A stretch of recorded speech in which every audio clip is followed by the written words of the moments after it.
Break के बाद women plus live में एक बार फिर से आप सभी का बहुत बहुत स्वागत है। डॉक्टर साहब, हम बात कर रहे थे एक्टोपिक प्रेगनेंसी की, और भी जानूंगी इस बारे में, लेकिन फिलहाल एक कॉलर कोलकाता से हमारे साथ जुड़े हैं। हेलो हेलो हेलो, सुप्रिया जी, बताएं क्या जानना चाहती हैं? जी सवाल पूछें अपना। हाँ, हेलो जी, आप सुन पा रही हैं हमें? हेलो डॉक्टर साहब, इनसे शायद बातचीत हेलो डॉक्टर साहब, हेलो जी बताएं, आप सुन पा रही हैं हमें? हाँ डॉक्टर साहब नमस्ते। नमस्कार, बताइए। हाँ, मैं कोलकाता से बोल रही हूँ, सुप्रिया सिंह जी जी, सवाल पूछें अपना। हाँ, मेरे मुझे ये पूछना है कि मेरी 9 साल की लड़की है। जी जी हाँ, मेरी 9 साल की लड़की है, उसको मतलब ना अंडर आर्म से हल्के हल्के से बाल आ रहे हैं, और जो ब्रेस्ट की साइज भी है थोड़ा आगे तरफ से हो रही है। जी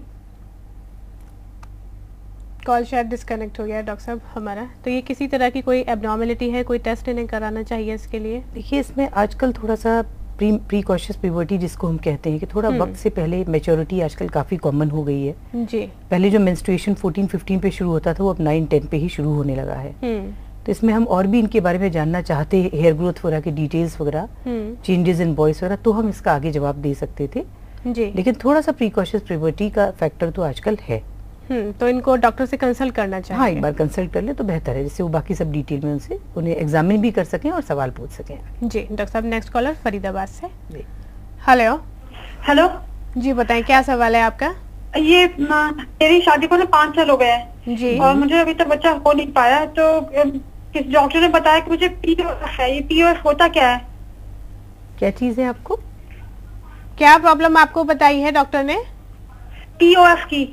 पीओएफ? जी हाँ, ये पीसीओ करके कंडीशन है एक, जी, जो कि जिसमें कि हार्मोनल डिसफंक्शंस होते हैं। इसके लिए आप ज़्यादा परेशान न हो, क्योंकि इसके भी ट्रीटमेंट्स हैं और इसमें फर्टिलिटी भी हो जाती है, थोड़ी डिफिकल्ट होती है। तो अपने डॉक्टर से मिलेंगे और उनसे कंसल्ट करके आगे वो कुछ टेस्ट करेंगे, और इसमें कुछ मेडिसिन दी जाती हैं जो कि एग फॉर्मेशन में मदद करती हैं, क्योंकि इसमें एग फॉर्मेशन एक्चुअली ट्रबल्ड हो जाता है, थोड़ा दिक्कत तलब हो जाता है। जी, लेकिन उसके लिए मेडिसिन और इंजेक्शन हैं जिसकी मदद से प्रेगनेंसी हो सकती है। जी डॉक्टर साहब, एक्टोपिक प्रेगनेंसी के जो इंसिडेंट्स हैं वो आजकल देखे जा रहे हैं कि डे बाय डे इंक्रीज हो रहे हैं, तो उसका कोई मेन फैक्टर है? ये एक तो आजकल late marriages and late pregnancies हैं। तो जैसे ही आप 35 to 44 के ब्रैकेट में एज ग्रुप में चले जाते हैं, तो उसमें फिर जैसा मैंने बताया था कि एबनॉर्मल इम्प्लांटेशन होने से एम्ब्रियो के एक्टोपिक की इंसिडेंस बढ़ जाती है।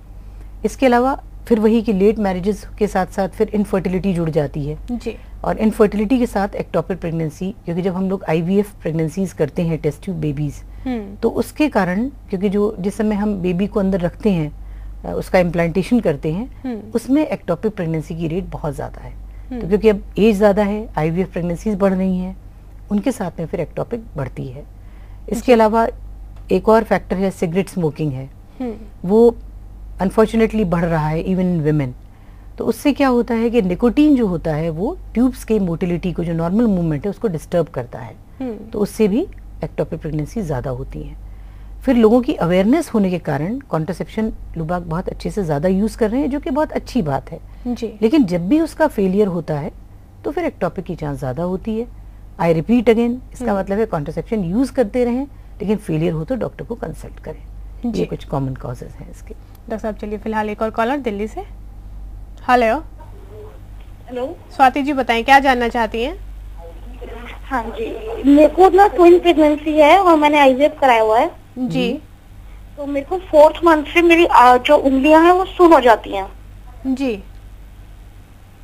और भी कोई प्रॉब्लम है आपको? नहीं, इसके अलावा कोई प्रॉब्लम नहीं है। मेरी उंगलियां, दोनों हाथों की उंगलियां मेरी सुन हो जाती हैं। जी, प्रेगनेंसी में हमारी बॉडी फ्लूइड को रिटेन कर लेती है, बाहर नहीं जाने देती है।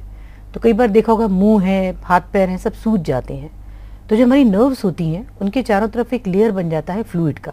जी, तो इसलिए सुन्न होना, ट्विन ना हो तब भी, ट्विंस में थोड़ा जल्दी होने लगता है, स्वेलिंग जल्दी आने लगती है।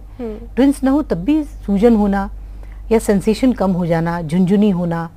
इवन पेशेंट कहता है कि मैं अगर रोटी बेलती हूँ तो मुझे ऐसा लगता है कि बेल नहीं पा रही हूँ, या अगर हाथ से कुछ कप वगैरह पकड़ा है तो छूट जाएगा। ये फ्लूइड की लेयर एक्यूमुलेट हमारी नर्व्स के चारों तरफ जो हो जाती है, उसके कारण ऐसा महसूस होता है। ये डिलीवरी के बाद अपने आप क्लियर हो जाता है, इसके लिए कोई ट्रीटमेंट की जरूरत नहीं है। डॉक्टर साहब एक और कॉलर दिल्ली से। जी हेलो हेलो हेलो रेनू जी, बताएं क्या जानना चाहती हैं? Good afternoon ma'am. Good afternoon. हाँ जी, मेरे को एक्चुअली ना पीसीओडी प्रॉब्लम है जी, और मेरी ट्यूब्स ब्लॉक्ड है जी। हेलो। हाँ जी बताएं। हाँ जी मैम, मेरे को ये दोनों प्रॉब्लम्स है, पीसीओडी और ट्यूब्स मेरी ब्लॉक्ड है। एक बार मैंने आईवीएफ करवाया था, मतलब मेरा ठीक से हुआ नहीं था, मेरे को हाइपोस्टिमुलेशन की प्रॉब्लम हो गई थी जी। तो मैम मुझे एक्चुअली दोबारा क्या सजेस्ट करेंगे आप कि मैं लैप्रोस्कोपी के थ्रू ट्यूब्स ओपन करवाऊं या फिर मैं आईवीएफ करवाऊं? जी देखिए, एक तो हाइपर स्टिमुलेशन एक बार हो गया, इसका मतलब ये नहीं कि वो बार बार होगा, उससे आप न घबराएं, वो डॉक्टर्स अपना प्रिकॉशन लेके चलेंगे आगे। और ट्यूब जो ओपन करने का है उसमें एक्चुअली ये भी स्टडी करना पड़ेगा कि आपके ट्यूब ब्लॉक का कारण क्या था, क्योंकि अगर ट्यूबरक्लोसिस वगैरह के कारण ब्लॉक हुए हैं तो फिर दोबारा ओपन करके फिर से उतना ही फाइब्रोसिस होकर के डैमेज का डर रहता है। तो दो चीज़ें देखनी होंगी, एक तो ये कि उसका कारण क्या था जो आपके ट्यूब ब्लॉक हुए, उसके बेसिस पे ही हम डिसाइड कर सकते हैं कि दोबारा लेप्रोस्कोपी करके ओपन करना चाहिए या नहीं। और आईवीएफ के लिए आप नर्वस ना हो, उसका पूरा ध्यान रखा जा सकता है और वो एक फास्टर ऑप्शन रहेगा इस कंडीशन में। आई वुड सजेस्ट आप उसका एक बार ट्राई और लें। जी डॉक्टर साहब, एक्टोपिक प्रेगनेंसी में जैसे आपने काफ़ी सारे इंसिडेंट्स बताए, रिस्क फैक्टर भी बताए, लेकिन जैसे उसको जानना बहुत ज़रूरी है कि अर्ली डिटेक्शन जितना जल्दी हो सके वो बेहतर रहेगा लेडी के लिए, तो किस तरह के टेस्ट आप रिकमेंड करते हैं? देखिए, एक तो जब आप अपने डॉक्टर को अप्रोच करते हैं जल्दी से जल्दी, तो आप एक तो इंटरनल चेकअप करते हैं डॉक्टर्स जी। सेकेंडली हम लोग एक अर्ली अल्ट्रासाउंड करते हैं। तो अर्ली अल्ट्रासाउंड में भी पता चल जाता है कि प्रेगनेंसी कहाँ पे जाकर के अपनी जगह बना रही है। और इसके अलावा एक टेस्ट होता है सीरम बीटा HCG मैटरनल, एक ब्लड टेस्ट होता है ये। तो इसकी भी वैल्यूज से हम लोग उसको रिपीटेडली करके पता कर सकते हैं कि एक्टोपिक है क्या। जी। तो ये 2-3 तरीके मेनली हैं जिनसे कि पता किया जा सकता है। और ट्रीटमेंट ऑप्शन डॉक्टर साहब किस तरह का रहता है इसमें? देखिए, अगर जो मैं बार बार हमारा स्ट्रेस आज हो रहा है इस टॉप पे, वो यही हो रहा है कि प्लीज अपने डॉक्टर के पास आप जल्दी जाइए। जी। क्योंकि ये धारणा है कि अगर प्रॉब्लम्स और हैं तो मैं जल्दी जाऊंगी डॉक्टर के पास, प्रेगनेंसी है तो 4 महीने 5 महीने पे ही जाने से फायदा, उससे पहले कोई मतलब नहीं है। जी। तो यहाँ मैं दर्शकों को ये बार बार कहना चाहूंगी कि प्रेगनेंसी जैसे ही आपको पता चलती है, आप डॉक्टर के पास जाते हैं, वो ये टेस्ट करते हैं, अगर एक्टोपिक निकलती है तो वो आपको, अगर आप सही जल्दी पहुंच गए हैं तो इंजेक्शंस होते हैं जो कि उस बेबी को जो बाहर बन रहा है यूट्राइन कैविटी के बाहर, उसको वो श्रिंक करा सकते हैं। तो उसके कारण आप एक सर्जरी से बच सकते हैं। और जैसा मैंने बताया कि बहुत सारा उसमें ब्लड लॉस हो सकता है। कभी कभी पेशेंट को हम लोग देखते हैं तो 1.5-2 लीटर ब्लड हमें पेट के अंदर मिलता है, पेशेंट आईसीयू में पड़ा रहता है, 10-10 12-12 बोतलें ट्रांसफ्यूज करनी पड़ती हैं और ऑलमोस्ट जान का खतरा या कई बार जान चली भी जाती है।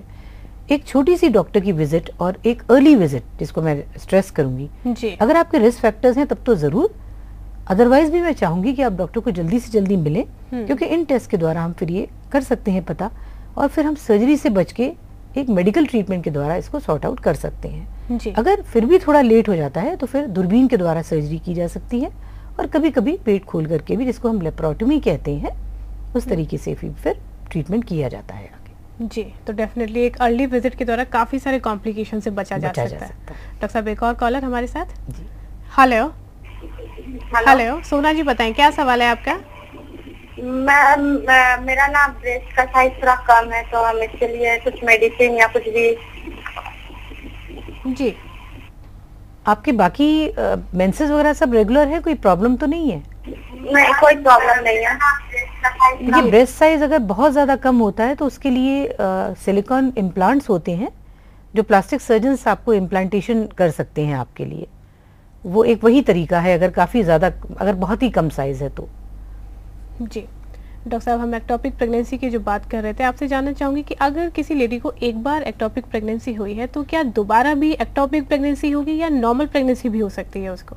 नॉर्मल प्रेगनेंसी हो सकती है, और ये आपको जान के खुशी होगी कि नॉर्मल प्रेगनेंसी की चांस एक्टोपिक से ज्यादा है। मतलब अगर इसमें हम लोग ऐसे बताते हैं पेशेंट को कि आपकी 1 in 3 chances of normal pregnancy है and 1 in 20 chances of ectopic है। तो अगर एक्टोपिक पहले हुई है तो बिल्कुल घबराए नहीं, बस एक लेकिन प्रिकॉशन लेना है कि जब भी नेक्स्ट प्रेगनेंसी होती है तो जल्दी कंसल्ट करें। ऐसा नहीं है कि नॉर्मल प्रेगनेंसी नहीं हो सकती। जी डॉक्टर साहब, चलिए thank you so much for all the information and being on the show. Thank you. दर्शकों, आज हमने बातचीत करी एक्टोपिक प्रेगनेंसी के बारे में, जिसमें कि हमें डॉक्टर ने बताया कि अगर आपको कुछ भी इंडिकेशन लगते हैं एक्टोपिक प्रेगनेंसी के तो डिले ना करें, बल्कि इमीडिएटली डॉक्टर से चेकअप कराएं और जो भी कॉम्प्लिकेशन हो सकते हैं आपको अपने आप को खुद से सेव करें। आज के लिए कार्यक्रम में बस इतना ही। दीजिए आज्ञा। नमस्कार।